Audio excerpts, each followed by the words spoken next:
Hello दोस्तों, you all are welcome on JAIB CIB prep. So JIB अक्टूबर नवंबर 2024 को जितने भी दोस्त टारगेट कर रहे हैं उनके लिए प्रीवियस ईयर क्वेश्चंस यानी रिकलेक्टेड क्वेश्चंस का सेकंड पार्ट मैं आपके साथ जुड़ रहा हूं। मेरा नाम है अरविंद शुक्ला और आपके लिए paper 4 retail banking wealth management की क्लासेस मैं लेता हूं।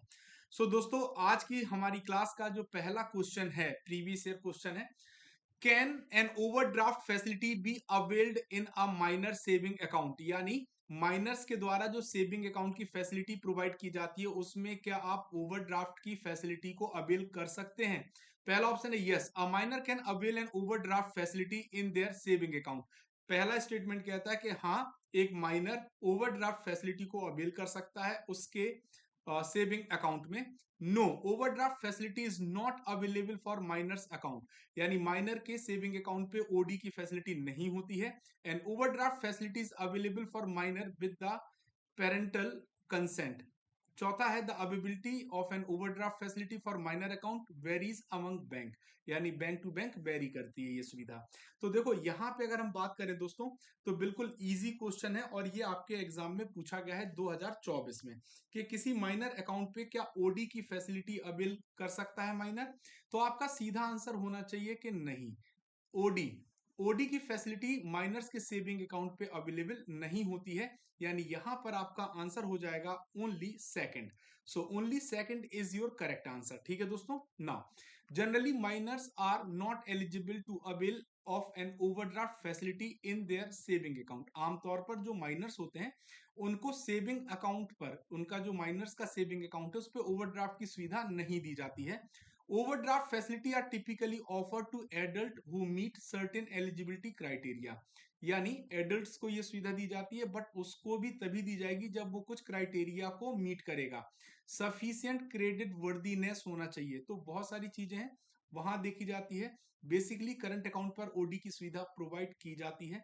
सेविंग अकाउंट के सैलरी अकाउंट पे ओडी की सुविधा है। और अगर आप देखेंगे तो प्रधानमंत्री जनधन योजना के तहत जो सेविंग अकाउंट खोला जाता है उस पर भी ओडी की सुविधा है। ठीक है दोस्तों। चलिए, question number 2, what can be issued in a minor account. Appropriate answer आपको चुनना है। 4 पॉइंट आपको दिए गए हैं। क्रेडिट कार्ड एंड लोन, क्या आपको माइनर्स अकाउंट पे क्रेडिट कार्ड और लोन उपलब्ध कराया जाता है। Debit card and fix deposit, chequebook and passbook और insurance policy and mutual fund. तो देखिए, जब भी माइनर्स की बात आती है, पहले तो ये समझ लीजिए माइनर्स की अगर हम बात करें तो 10 साल से 18 साल की उम्र जो एज होती है ना, एज होती है, इसके बीच का जो टाइम होता है ये माइनर्स के लिए अकाउंट की सुविधा दी जाती है ना, अकाउंट की सुविधा दी जाती है। और यहाँ पर इनको चेकबुक की सुविधा भी दी जाती है, चेकबुक की सुविधा भी दी जाती है और पासबुक की भी, कौन सी, पासबुक की सुविधा भी दी जाती है। ठीक है। सो जो आपका आंसर होना चाहिए वो क्या होना चाहिए, चेकबुक एंड पासबुक। तो आपका जो सही आंसर है वो सी हो जाएगा, ओनली 3। ठीक है दोस्तों, only 3 is the correct answer according to the question. तो देखिए, in a minors account typically checkbook and passbook can be issued, however exact facilities and services may vary depending on the policies of a specific bank। तो जो specific facilities होती हैं या services होती हैं वो डिपेंड कर जाता है कभी बैंक टू बैंक, उसे आमतौर पर हम लोग जर्नल डिस्कशन में नहीं लेते हैं। ठीक है दोस्तों। चलिए, question number 3, what is the core saving account. Core saving account के रिगार्डिंग इनमें से कौन सा स्टेटमेंट करेक्ट है। An account that offers high interest rate for long term saving. Long term saving पर आपको हाई इंटरेस्ट रेट प्रोवाइड करता है, तो क्या ये कोर सेविंग अकाउंट है। An account specially design for short term saving goals. An account that requires a minimum balance to be maintained, an account with basic features for day to day banking transactions. तो देखो, इन चारों option में सबसे appropriate answer तो एक core saving account के लिए यही है कि एक अकाउंट जो कि बेसिक फीचर के साथ आपको उपलब्ध कराया जाता है, जिसका मुख्य उद्देश्य होता है कि आप day to day banking transactions को कर पाए। तो यहाँ पे जो आंसर है वो डी बिल्कुल करेक्ट हो जाएगा। अब देखिए, अगर हम बात करें कोर सेविंग अकाउंट की, तो जो कोर सेविंग अकाउंट होता है वो बेसिक एक सेविंग अकाउंट होता है सिर्फ। ठीक। अगर इस सेविंग अकाउंट के साथ कोई भी वैल्यू एडेड फीचर अगर ऐड हो जाते हैं, है ना, फैसिलिटीज ऐड हो जाती हैं, तो फिर ये अकाउंट कोर अकाउंट ना होके ऑगमेंटेड हो जाएगा। क्या हो जाएगा, ऑगमेंटेड हो जाएगा। क्या हो जाएगा? ऑगमेंटेड। ठीक है दोस्तों, तो यहाँ पे जो आपका आंसर होगा वो ओनली 4 होगा। क्या होगा? Only 4। So the core saving account is the basic type of bank account, यानी बेसिक सर्विस होती है इसमें, that offers features for day to day banking transaction such as deposit, withdrawal, electronic fund transfer. ठीक है दोस्तों, तो जो आप अपने डे टू डे आप बैंकिंग सर्विसेज आप भी यूज करते होंगे। सो डे टू डे जो बैंकिंग रिक्वायरमेंट्स होती हैं, क्या होती हैं? बैंकिंग रिक्वायरमेंट्स होती हैं, उन रिक्वायरमेंट्स को मीट करता है बेसिक सेविंग अकाउंट। जैसे अगर आपको पैसा डिपॉजिट करना है तो आप डिपॉजिट कर सकते हैं, अगर आपको विड्रॉ करना है, क्या करना है? विड्रॉ करना है, तो आप विड्रॉ कर सकते हैं, अगर आपको फंड ट्रांसफर करना है, क्या करना है? फंड ट्रांसफर करना है, तो फंड ट्रांसफर भी आप कर सकते हैं। ठीक है दोस्तों, now what kind of loan under retail banking are disburse in stages. अब देखो, रिटेल बैंकिंग में जो लोन ऑफर किया जाता है, उनमें कौन सा लोन ऐसा है जो डिसबर्स किया जाता है स्टेजेस में? देखिए, स्टेजेस में कौन सा लोन ऑफर किए जाते हैं। ठीक है, पहला हाउस अंडर कंस्ट्रक्शन और education loan, vehicle loan and personal loan and education loan, house under construction loan and personal loan. तो आपको एक सही कॉम्बिनेशन में आंसर देना है, क्योंकि select the most appropriate answer among from the given options. तो देखिए, जब आप कंस्ट्रक्शन के लिए जब आप लोन लेते हैं, तो आपको यहाँ पे लोन स्टेजेस में प्रोवाइड किया जाता है। जैसे जैसे आपका मकान बनता जाएगा, वैसे वैसे आपको लोन मिलता जाएगा। इसी प्रकार एजुकेशन का जो लोन होता है, अगर आपका सेमेस्टर वाइज क्लास चल रही है, सेमेस्टर वाइज आपकी फीस लग रही है, तो सेमेस्टर वाइज रिलीज होगा। अगर ईयर वाइज आपकी फीस लग रही है, तो ईयर वाइज रिलीज होगा। यानी स्टेजेस में जो लोन डिसबर्स होता है, वो हाउस लोन में कंस्ट्रक्शन के लिए अगर आपने लोन लिया है, या एजुकेशन लोन आपने लिया है, तो ये दो लोन ऐसे होते हैं जो आपको स्टेजेस में डिसबर्स किए जाते हैं, स्टेजेस में डिसबर्स किए जाते हैं। ठीक है, तो आपका आंसर हो जाएगा ए। ठीक है दोस्तों, now loan can be disburse in full और instalment which usually does not exceed 3 in number. अब देखो इनका कहना क्या है, कि अगर फुल लोन डिसबर्स हो गया तो कोई प्रॉब्लम है ही नहीं, है ना? फुल लोन डिसबर्स अगर हो गया तो कोई प्रॉब्लम नहीं है।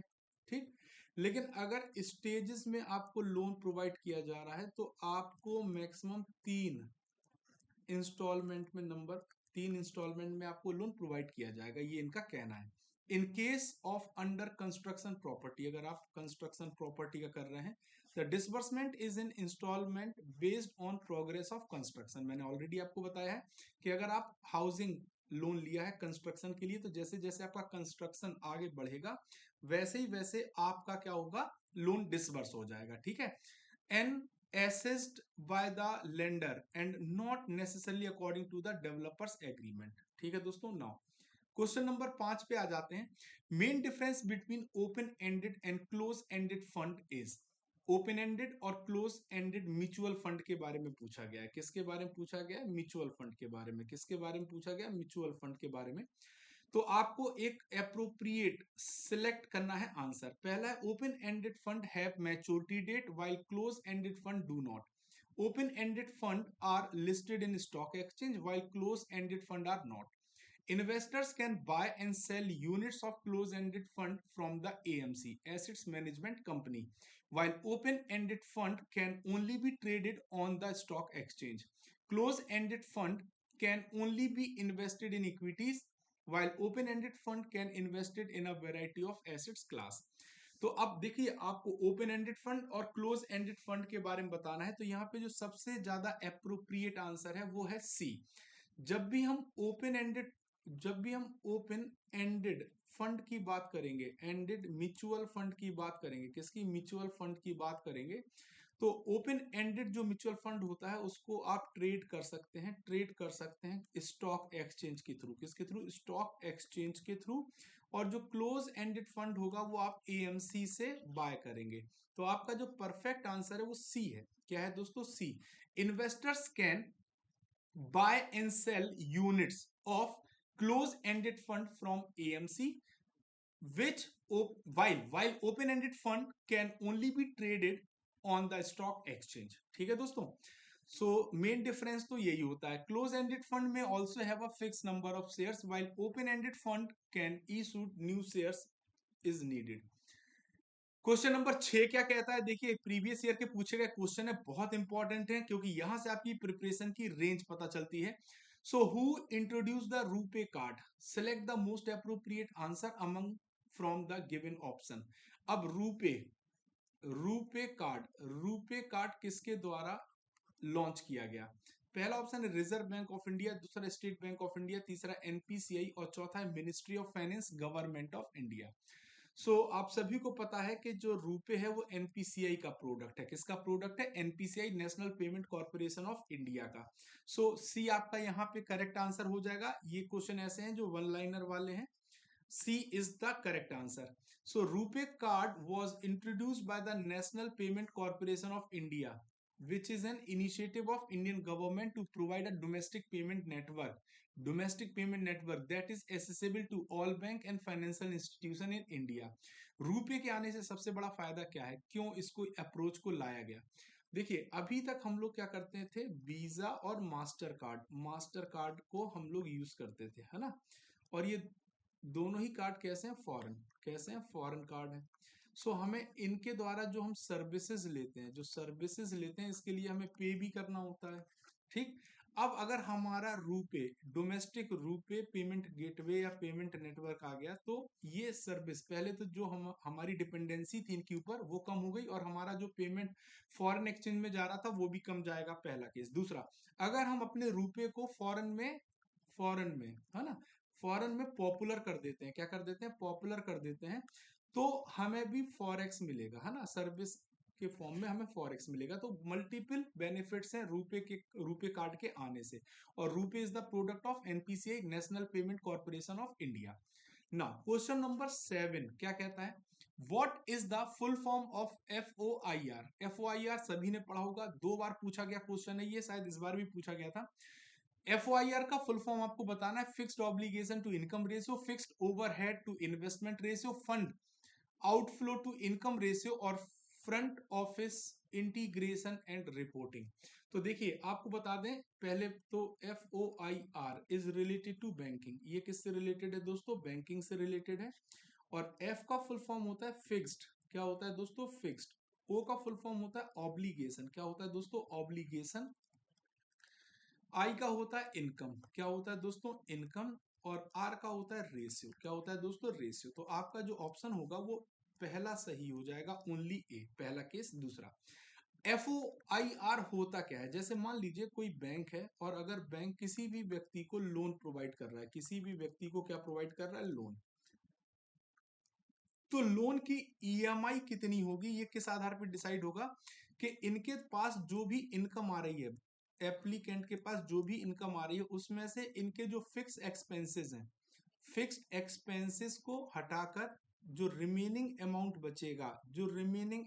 बचेगा उस आधार पे ईएमआई को सेट किया जाएगा। तो इसी को कहा जाता है fix obligation income ratio, fix obligation to income ratio, FOIR. ठीक है दोस्तों, सो आपका पहला आंसर करेक्ट हो गया है। So FOIR, fixed obligation to income ratio, it is a ratio used by the lender. Lender कौन है? जो लोन दे रहा है, to assess borrowers ability to meet their financial obligations. तो बोरोवर की जो जो फाइनेंशियल ऑब्लिगेशंस है उनको समझने के लिए, और उसके आधार, वो किस आधार पे होगा? इनकम और एग्जिस्टिंग लोन रीपेमेंट कैपेसिटी, इसी आधार पे सेट किया जाएगा। ठीक है दोस्तों। क्वेश्चन नंबर 8 क्या कहता है, banking code and standard board of India, जिसे आप और हम सभी लोग बीसीएसबीआई के नाम से जानते हैं, is an independent semi regulatory organisation है। It is implemented from 1st July 2007.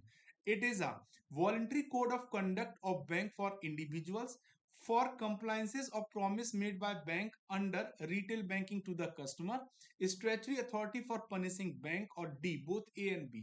देखो बीसीएसबीआई की अगर हम बात करें, बीसीएसबीआई की अगर हम बात करें, तो जो बीसीएसबीआई बॉडी है, इसका मेन ऑब्जेक्टिव क्या है? इसका मेन ऑब्जेक्टिव है, सबसे पहले तो ये एक वॉलंटरी, है ना, वॉलंटरी कोड ऑफ कंडक्ट इसने जारी किए हैं, कोड ऑफ कंडक्ट, है ना, कंडक्ट जारी किए हैं। और ये कोड ऑफ कंडक्ट दो, एक तो इंडिविजुअल कस्टमर के लिए जारी किए गए हैं, और दूसरा M S E, micro small enterprises के लिए जारी किए गए हैं। ठीक। अब ये कोड ऑफ कंडक्ट क्या है? ये वही कोड ऑफ कंडक्ट है जो बैंक हमेशा सर्विस प्रोवाइड करते समय, सर्विसेज प्रोवाइड करते समय कस्टमर से जो प्रॉमिस करता है, उसी प्रॉमिस को इन्होंने क्या किया, डॉक्यूमेंटेड कर दिया। और जो डॉक्यूमेंटेड किया गया उसी को कहा जाता है BCS BI code of conduct. तो यहाँ पे देखो पहला और दूसरा स्टेटमेंट करेक्ट है, यानी आंसर हो जाएगा D, both A and B. क्या हो जाएगा दोस्तों? Both A and B. ठीक है। सो क्वेश्चन नंबर 8 सभी को समझ में आएगा, सर्विस स्टैंडर्ड से लिया गया क्वेश्चन है, मॉड्यूल बी का क्वेश्चन है। BCSBI मॉड्यूल सी का क्वेश्चन है। BCSBI is a voluntary code which set minimum standard of banking practices for the bank to follow when they are dealing with individual customers. Question number 9 क्या कहता है? Which of the following are part of marketing management? Marketing management का part इनमें से कौन सा है? ठीक है, marketing management, identification of business opportunities, understanding the customer need और producing according to the customer need. देखो तीनों ही चीजें सही हैं। सबसे पहले बिजनेस की अपॉर्चुनिटी को आपको समझना पड़ेगा, फिर आपको कस्टमर की नीड को समझना पड़ेगा, फिर आपको उसी कस्टमर नीड के अकॉर्डिंग प्रोड्यूस करना पड़ेगा। So the correct answer is D. यहां पे जो करेक्ट आंसर है वो क्या हो जाएगा? डी। ठीक है दोस्तों। So marketing management is the organisational discipline which focus on the practical application of marketing orientation techniques and methods inside enterprises and organization and on the management of the firm marketing resources and activities. Branch profitability के regarding इनमें से कौन सा statement correct है? Question number 10, branch profitability के regarding इनमें से कौन सा जो पॉइंट है वो करेक्ट है? The overall profitability of bank branch network, the revenue generated by specific branch, the profitability of individual branch with in a bank. तो आपका आंसर सी तो बिल्कुल सही है, the profitability of a bank core operation. आपका answer C होगा। यहाँ पे किसी भी बैंक की जो इंडिविजुअल ब्रांच होती है उसकी प्रॉफिटेबिलिटी को हम ब्रांच प्रॉफिटेबिलिटी से डिनोट करते हैं। ठीक है। So branch profitability refers to the assessment of profitability of individual branches within a bank.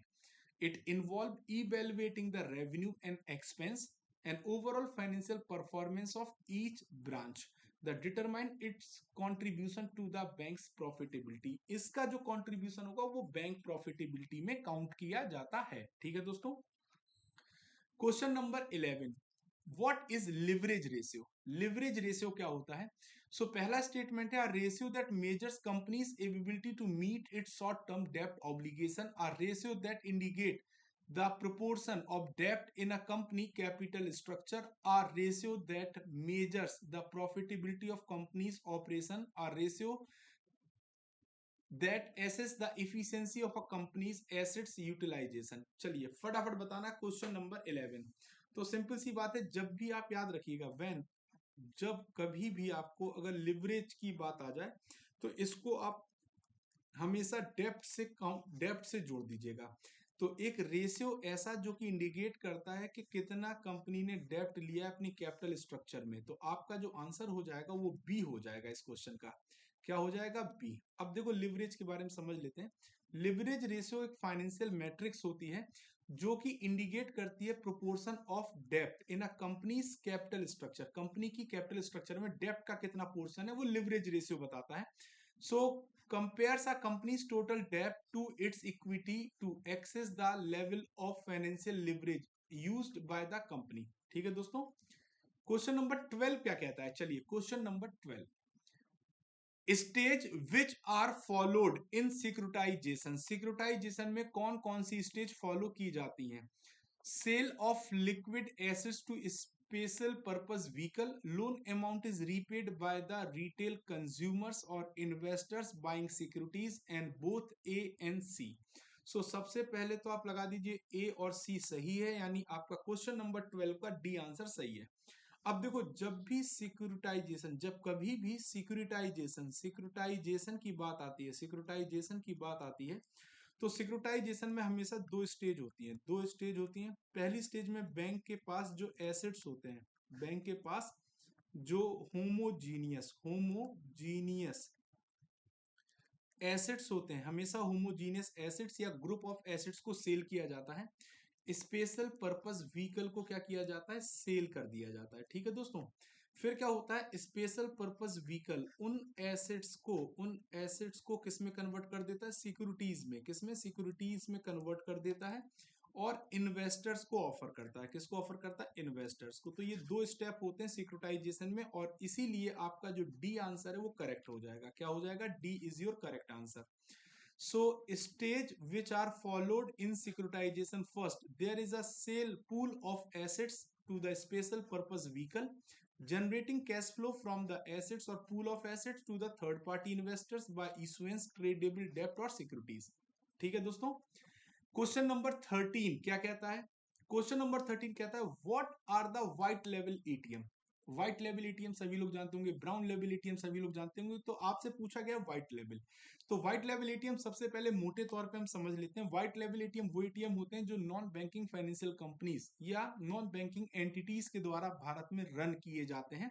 Financial inclusion के तहत लिया गया एक इनिशिएटिव है, और इसी के तहत रिजर्व बैंक ऑफ इंडिया ने एनबीएफसी को क्या प्रोवाइड किया है, लाइसेंस, के वो व्हाइट लेवल एटीएम्स इंडिया में रन कर पाए। ठीक है दोस्तों, so ATM that exactly dispense white coloured bank note, गलत है। ATM operate by non banking entities on behalf of bank, सही होना चाहिए।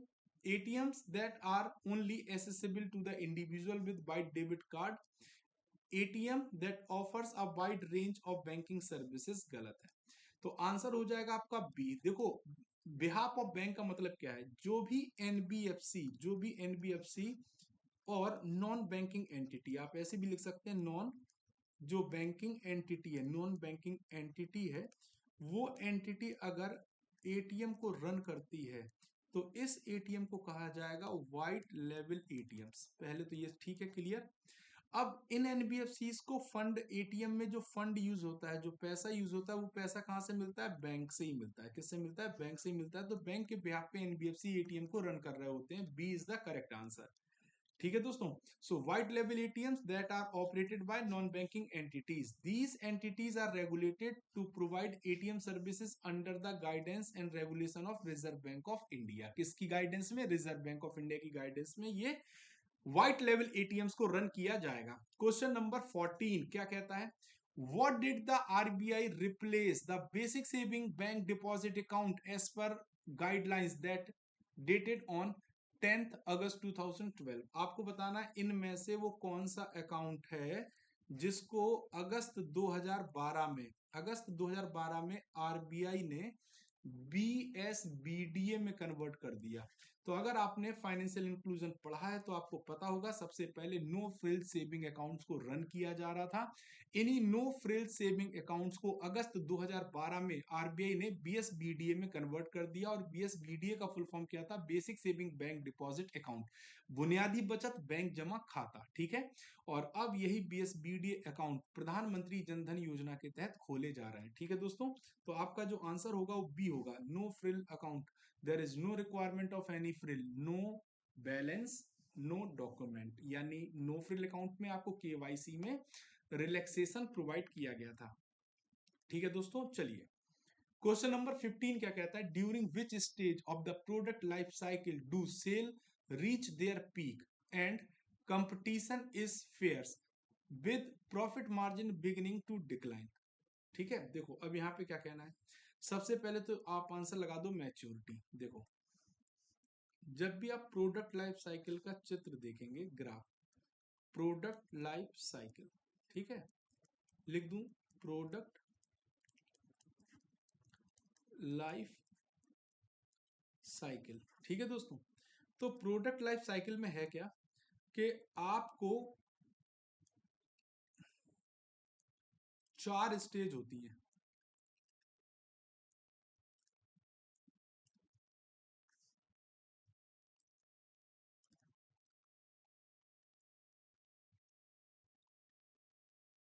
ठीक, सबसे पहली जो स्टेज होती है इंट्रो स्टेज होती है, जिसे आप इंट्रोडक्शन कहते हैं। क्या कहते हैं दोस्तों, इंट्रोडक्शन। दूसरी होती है ग्रोथ स्टेज। क्या होती है दोस्तों, ग्रोथ स्टेज। तीसरी स्टेज होती है मैच्योरिटी। क्या होती है, मैच्योरिटी स्टेज। और चौथी होती है डिक्लाइन स्टेज। ठीक है दोस्तों, अब देखो अगर हम इसको सेल कहते हैं और इसको टाइम कहते हैं तो ये हमारा ग्राफ तैयार हो गया। ठीक, अब देखो सेल सबसे कम कहाँ है, इंट्रोडक्शन स्टेज में। तो यहाँ पे चूंकि प्रोडक्ट को इंट्रोड्यूस किया गया, प्रोडक्ट की अवेयरनेस, अवेयरनेस क्या है, बहुत कम है, तो यहाँ पे जो सेल होगी वो वेरी लो होगी। क्या होगी, लो। तो अगर इंट्रोडक्शन स्टेज की बात करें तो यहाँ पे क्या लिख के आना था, सेल इज वेरी लो। ठीक, फिर थोड़ी सी अवेयरनेस फैली प्रोडक्ट की तो प्रोडक्ट की सेल बढ़ी। और जब वो ग्रोथ स्टेज में आया, प्रोडक्ट कौन सी स्टेज में आया, ग्रोथ स्टेज में जब प्रोडक्ट आया तो प्रोडक्ट का क्या हुआ कि बीईपी उसने अपना कमाया प्लस सम प्रॉफिट, थोड़ा सा प्रॉफिट भी उसने कमाया।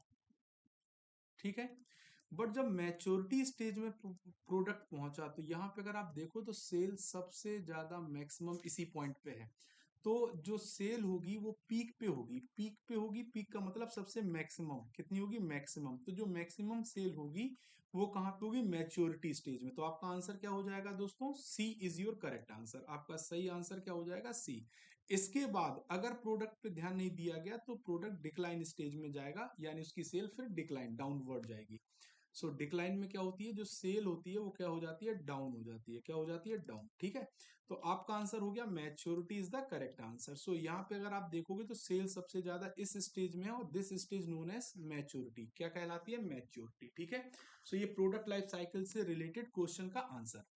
क्वेश्चन नंबर 16 क्या कहता है, who manage the national financial switch in India. Bharat में नेशनल फाइनेंशियल स्विच को कौन मैनेज करता है, reserve bank of India, state bank of India, national payment corporation of India, या ministry of finance, government of India. देखो सबसे पहले तो हमें एनएफएस पता होना चाहिए। एनएफएस होता क्या है, नेशनल फाइनेंशियल स्विच। इंडिया में जितना भी एटीएम लगा है, इंडिया में जितना भी एटीएम लगा है, ये एटीएम जिस नेटवर्क से कनेक्टेड है वो नेटवर्क कहलाता है एनएफएस, नेशनल फाइनेंशियल स्विच। और NFS is the product of national payment corporation of India. तो आपका जो आंसर हो जाएगा, जैसे आप देखते हो ना कि आपके पास आपका अकाउंट एक्सिस बैंक में है ना, अकाउंट कौन से बैंक में, एक्सिस बैंक में, और आप पीएनबी के एटीएम से पैसा निकाल पा रहे हैं। तो ये कैसे निकाल पा रहे हैं, हाउ इट इज पॉसिबल, पहले ये संभव नहीं था, अब संभव कैसे हुआ, तो ये एनएफएस के थ्रू संभव हुआ, नेशनल फाइनेंशियल स्विच के थ्रू। ठीक है दोस्तों, so national financial switch is owned by the national payment corporation of India. It is the largest network of shared automated teller machine in India. NFS was developed and deployed by the IDRBT in 2004. It was taken over by NPCI in 2009. ठीक है दोस्तों, question number 17 क्या कहता है, 17, what is the maximum deduction limit for interest paid on a home loan under section 24 of income tax act 1961। तो देखो सबसे पहले तो अगर हम होम लोन की बात करें तो होम लोन में आपकी जो ईएमआई जाती है उसमें आपका प्रिंसिपल का भी पार्ट होता है और इंटरेस्ट का भी पार्ट होता है। प्रिंसिपल का जो पार्ट होता है वो सेक्शन 80C के तहत काउंट किया जाता है और इंटरेस्ट का जो पार्ट होता है वो सेक्शन 24B के तहत काउंट किया जाता है। ठीक है दोस्तों, और दोनों ही जो सेक्शन है वो किसके हैं, इनकम टैक्स एक्ट 1961 के। ठीक है दोस्तों, अब आप सेक्शन 80C के तहत 1.5 लाख रुपए तक रिबेट ले सकते हैं प्रिंसिपल पे और 2 लाख रुपए तक, 2 लाख रुपए तक आप रिबेट ले सकते हैं इंटरेस्ट पे। तो यहाँ पे जो आपका आंसर होना चाहिए वो क्या होना चाहिए, 2 लाख। क्या होना चाहिए दोस्तों, 2 lakh is your correct answer. आपका जो करेक्ट आंसर होगा वो 2 लाख रुपए होना चाहिए। ठीक है, so in India, Section 24 of Income Tax Act allowed individual to claim deduction up to 2 lakh on interest paid on home loan। और आपने देखा होगा मैक्सिमम टाइम पे जब आप लोन लेते हैं तो शुरुआत में इंटरेस्ट का पोर्शन ही ज्यादा होता है और प्रिंसिपल का पोर्शन बहुत कम होता है। So this is the maximum limit for deduction.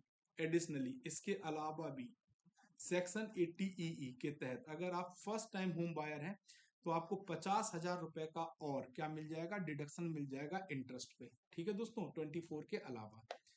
Question number 18, rule 72, rule 115 and rule 144 are related to. पहले तो समझ लेते हैं कि जो रूल हमारा 72 है वो डबल इनकम को डबल करने के लिए जब क्वेश्चन पूछा जाता है तो यूज किया जाता है।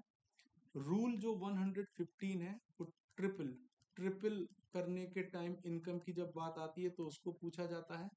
और जो रूल 144 है वो फोर टाइम्स ऑफ इनकम के लिए यूज किया जाता है। ठीक है, पहले तो ये समझ लिया। अब चूंकि टाइम्स की बात हो रही है तो it is a compound interest, power of compound interest. A आपका करेक्ट आंसर हो जाएगा, ए आपका करेक्ट आंसर हो जाएगा। तो सबसे पहले rule 72 time T equal to 72 upon R, या R equal to 72 upon T, आप कुछ भी करके वैल्यू निकाल सकते हैं। तो आपको पता चल जाएगा कितने टाइम में आपका पैसा डबल हो जाएगा अगर आपको आर दिया गया है। ठीक, जब रूल 115 की बात करते हैं तो कितने ईयर लगेंगे कि आपका पैसा 3 गुना हो जाए, तो आपको 115 को रेट ऑफ इंटरेस्ट से डिवाइड करना है, तो आपको वो ईयर मिल जाएंगे कितने समय में आपका पैसा 3 गुना हो जाएगा। जब 4 गुना करने की बात आएगी तो 144 में आप इंटरेस्ट रेट का भाग देंगे तो कितना ईयर लगेगा ये आपको पता चल जाएगा कि आपका पैसा 4 गुना कितने दिनों में होगा। Question number 19, loan to value. कल भी हमने इसका एक क्वेश्चन किया था, 35 लाख से ऊपर का अगर लोन है तो एलटीवी क्या होगा। तो मैंने कल बताया था, जीरो से अगर 30 लाख रुपए तक का लोन है तो, और 30 से 75 लाख रुपए तक का लोन है तो, और 75 लाख रुपए से अगर प्लस का लोन है तो जीरो से 30 लाख पे जो एलटीवी होता है वो 90% का होता है, और मार्जिन जो होता है दोस्तों, मार्जिन वो 10% का होता है। मतलब 90% फाइनेंस हो जाएगा, 10% आपको लगाना पड़ेगा। 30 से 75% पे आपका एलटीवी 80% होता है और 20% का मार्जिन होता है। 75 लाख से ऊपर का लोन है तो 75% एलटीवी होगा, 25% आपका मार्जिन होगा। तो आपसे पूछा गया 35 लाख से ऊपर का होम लोन है तो आपका आंसर होना चाहिए सी। क्या होना चाहिए? सी। 35 लाख से ऊपर इस कंडीशन में आएगा, आपका आंसर हो जाएगा 80%।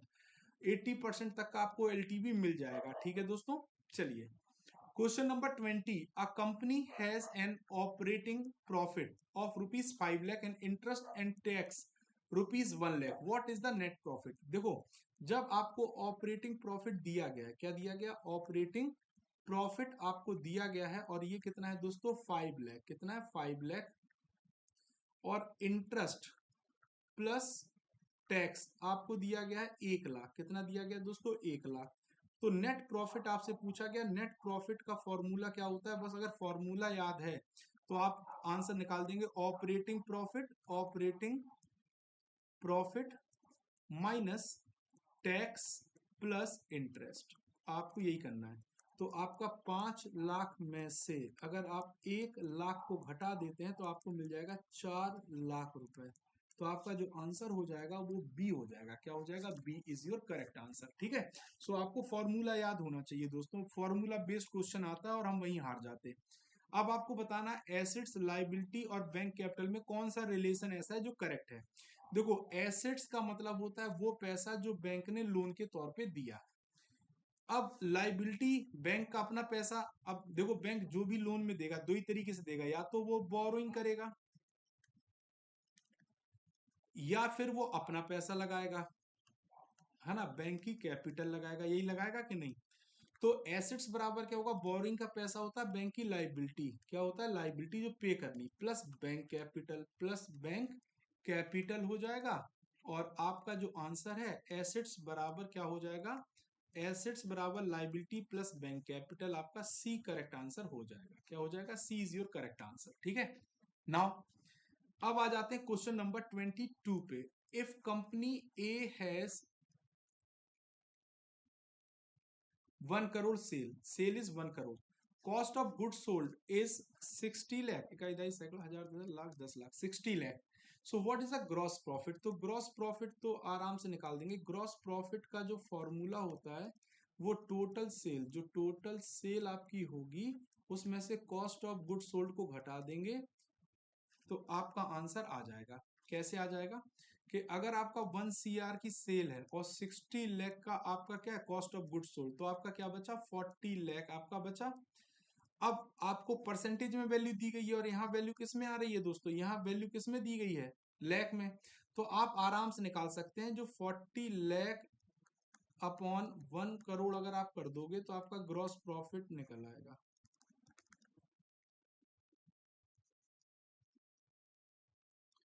तो आपका 40% वैल्यू आ जाएगी और आपका आंसर हो जाएगा बी। ठीक है दोस्तों, डन। क्वेश्चन नंबर 23, इन इनकम टैक्स एक्ट 1961 HUF को किस सेक्शन के तहत डिफाइन किया गया है।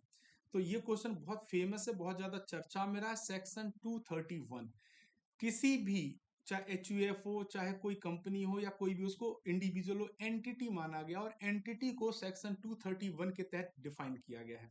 So the income tax act 1961 definition of an individual, है ना, इंडिविजुअल ही माना गया है सबको। Hindu undivided family can be found in section 231। ठीक है दोस्तों। Question number 24, under which act, act का ए बड़ा होगा यहाँ पे, under which act are Lok Adalat organise for recovery of NPS and to ensure equal access to justice. तो इसके लिए कोई भी आपको लॉ नहीं पढ़ना है। लीगल सर्विस अथॉरिटी एक्ट 1987 के तहत लोक अदालत का कंसेप्ट लाया गया है। Legal service authorities act 1987। सो Lok Adalat are organised under the provision of legal service authorities act 1987 which aim to provide free competent legal service to the weaker section of the society to ensure equal opportunities and securing justice। ठीक है दोस्तों, चलिए question number 25, under the Basel 3 what is the minimum leverage ratio that bank are expected to maintain. Under Basel 3 what is the minimum leverage ratio that bank are expected to maintain. तो bank को Basel 3 के अनुसार 3% का leverage ratio maintain करना है। 3% इसका सही answer होगा। Under Basel 3 minimum leverage ratio कैसे आप कैलकुलेट करोगे, मिनिमम जो लिवरेज रेशियो होगा वो आप कैसे निकालोगे, टीयर 1 कैपिटल जो भी होगा टीयर 1 कैपिटल और उसमें आपको डिवाइड करना है कंसोलिडेटेड एसेट से। तो आपका क्या निकल आएगा, मिनिमम लिवरेज रेशियो निकल आएगा। ठीक है, रेशियो निकल आएगा और इसकी वैल्यू 3% होनी चाहिए लगभग बेसिल 3 के अनुसार। तो आपका आंसर हो जाएगा सी। तो दोस्तों ये थी आज की हमारी क्लास जहां पर हम second part of previous year questions लेके आए थे। मंडे से आपके लिए और भी क्लासेस देखने को मिलेंगी। सो फटाफट जितने लोगों के पास तक ये सेशन पहुंच रहा है और अगर आप JAIB या DBF की तैयारी कर रहे हैं तो आप इस चैनल पे जुड़ते जाइए क्योंकि फ्री ऑफ कॉस्ट आपको मिलेंगी complete classes JAIB CAIB prep पर। तो फटाफट जुड़ जाइए और तैयारी को स्टार्ट करिए क्योंकि समय अब ज्यादा नहीं है। So thank you very much, thank you very much.